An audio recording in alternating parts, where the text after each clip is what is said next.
যদি আপনার ব্যবসায়িক স্থলে কাস্টমার না আসে, আগে হান্ড্রেডের ওপরে আপনার দোকানে বা আপনি যেইখানে ব্যবসা করেন লোক আসতো, সেখানে কেউ আসে না।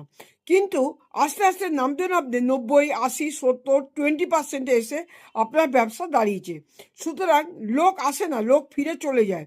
তা এগুলো বিভিন্ন কারণে হয়ে থাকে। নজর দোষ, খারাপ দোষ, কেউ আপনার দোকানের ওপরে নজর দিয়েছে, এটার কারণেও আপনার দোকানে এটা হতে পারে। এই নজর বা কোনো কিছু খারাপ করেছে, আপনার দোকান বেশি চলে বলে এই জিনিসটা খারাপ করে রেখেছে। তাহলে আপনি কি করবেন?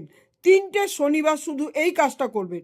কি কাজ করবেন? 3টে শনিবার একটা জটাওয়ালা নারকেল নেবেন, সর্ষের তেল নেবেন, কালো কার নেবেন, যেটা দশকর্মার দোকানে পেয়ে যাবেন, কালো কার, যেটা মোটা হয়। এবারে কি করবেন? ওই নারকেলটার মধ্যে সর্ষের তেল দিয়ে ভালো করে মাখাবেন। ভালো করে মাখিয়ে আপনি ওইটা কালো কাঠটা দিয়ে বাঁধবেন।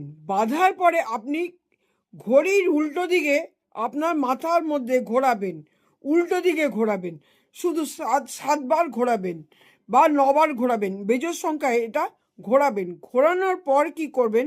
আপনি পোশাক আশাক পরেই থাকবেন। আপনি কি করবেন? ওইটা নিয়ে সন্ধেবেলায় করবেন, এটা কাজটা করবেন সন্ধেবেলায়। কি করবেন? এটা আপনি প্রবাহিত জলে দিয়ে দেবেন। প্রবাহিত জল যদি না পান, চৌমাথায় আপনি রেখে দেবেন, রাত্রি করে চৌমাথায় রেখে দেবেন। যদি চৌমাথায় আপনি রাখতে না পারেন, আপনি পিপুল গাছের নিচে আপনি রাত্রিবেলায় রেখে দিয়ে চলে আসবেন, ওখানে আর যাবেন না। এটা 3টে শনিবার আপনি করবেন, 3 মাসে 3টে শনিবার করবেন। দেখবেন এই ব্যবসায়িক যে খারাপ অবস্থা চলছে, মানুষের খারাপ নজর, খারাপ দোষ বা কেউ কিছু করেছে বলে, এটার থেকে আপনি অবশ্যই মুক্ত হতে